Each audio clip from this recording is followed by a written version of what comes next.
Sinigang na salmon. Ayan. Diba ang taba nung head. Magsinigang tayo ng salmon, kaya nagpakulo muna ako ng tubig.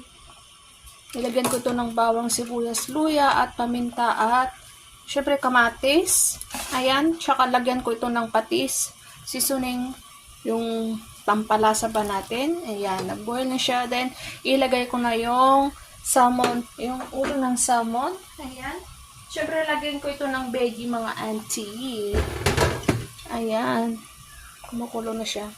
Ito na yung ating salmon. Madaling lutuin lang to. Ayan.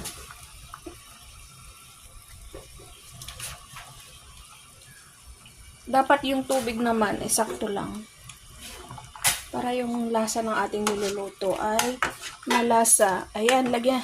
Pakulon muna natin to. Lulutuin muna natin yung salmon konti. And then lagay na natin yung vegetables.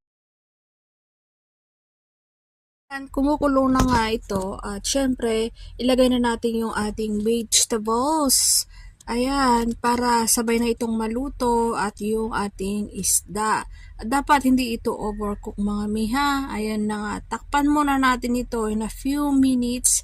And then, pwede na natin itong i-off fire. Syempre, ayan yung ating sinigang na sausaw. Ating sinigang na salmon. Okay na ito. Pwede na natin tayin yung apoy. Ayan na yung ating sinigang. Ito na ito. Ayan.